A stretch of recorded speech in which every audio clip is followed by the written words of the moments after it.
उसकी फ़ीस कितनी, फ़ीस मैं आपको बता दूं। एक और ऑप्शन ये है कि आप 4 कंट्री विज़िट कर सकते हैं। फिर अस्सलाम वालेकुम फ्रेंड्स, उम्मीद करता हूँ आप सब खैरियत से होंगे। अल्हम्दुलिल्लाह मैं भी ठीक हूँ। मैं हूँ रज़ा अली और आप देख रहे हैं रज़ा अली फैंस।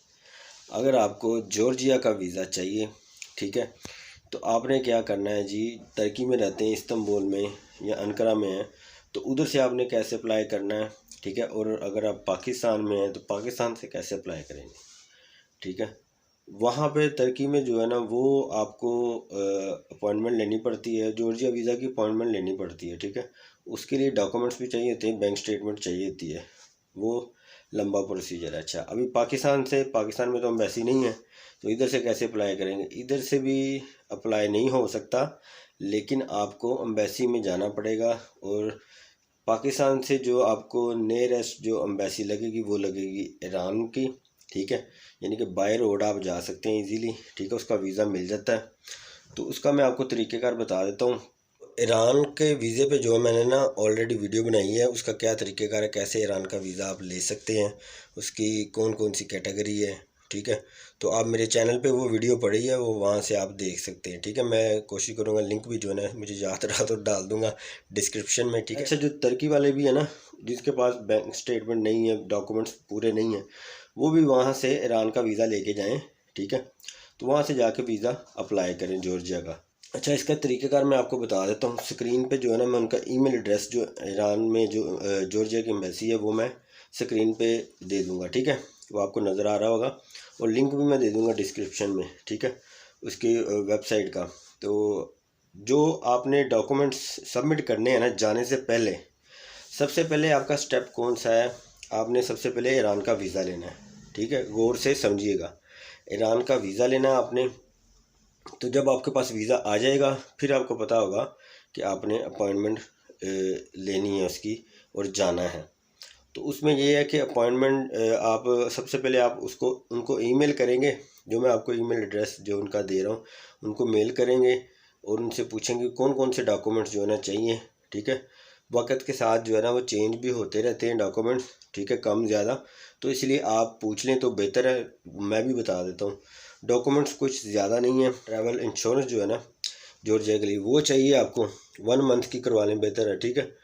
तो उसके बाद आपको जनाब चाहिए होटल बुकिंग कंफर्म और फ़्लाइट रिजर्वेशन, ठीक है। ये आपने करवाने हैं। होटल बुकिंग आप ऑनलाइन करवा सकते हैं, यानी कि विदाउट पेमेंट आप करवा सकते हैं। वो किस तरह करवा सकते हैं कि पे एट द प्रॉपर्टी वाली ऑप्शन आती है goda.com booking.com में जाके आप बुकिंग वगैरह डाल के, यानी कि उधर ऑप्शन होती है कि जब आप जॉर्जिया में एंटर होंगे, होटल या हॉस्टल उधर पहुंचेंगे, फिर आप पे करेंगे, ठीक है। वो वाली बुकिंग निकाल लें। और इंश्योरेंस जो है ना आपको ऑनलाइन भी आप करवा सकते हैं, अगर नहीं तो किसी अपने जानने वाले को, ट्रैवल एजेंसी वाले से, वो कम पैसों की 1500 2000 2500 इस तरह करके मुख्तलिफ लेते हैं, वो इंश्योरेंस आपकी हो जाएगी, ठीक है। और आपने फिर क्या करना है जी, जब वो आपको डॉक्यूमेंट्स की लिस्ट भेजते हैं, ठीक है, आपने चले जाना ऑफिशियल इनकी वेबसाइट पे, जॉर्जिया एम्बेसी की। तो उधर आपने जो है ना ये सारे डॉक्यूमेंट्स जो है ना वो उनको भेज देने हैं। जॉर्जिया की वेबसाइट पे जाके आपने वहाँ पे क्या करना है जी, वीज़ा एप्लीकेशन फॉर्म जो है ना, वो अपनी डिटेल होती है, पासपोर्ट नंबर वगैरह, नाम शाम, इस तरह की चीज़ें, ठीक है। सिंगल मैरिड हैं कि सिंगल हैं, ये वाला सारा जो है ना बहुत इजी सा प्रोसीजर होता है, वो सारा आपने लिखना है। तो उसके बाद जनाब आपने वो जो है ना डॉक्यूमेंट सारे तैयार कर लेने हैं। ये जो मैंने आपको बताया, आपका वीज़ा एप्लीकेशन फॉर्म हो गया, वो आप उधर ही उसको फिल करके, ठीक है, तो उसको आप सेव कर सकते हैं।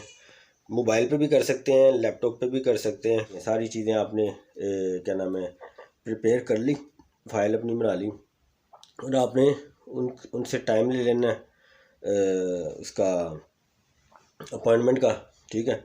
तो उस दिन आपने जाना है, तो डॉक्यूमेंट्स आपने सबमिट करवा देने एम्बेसी में जाके, ठीक है।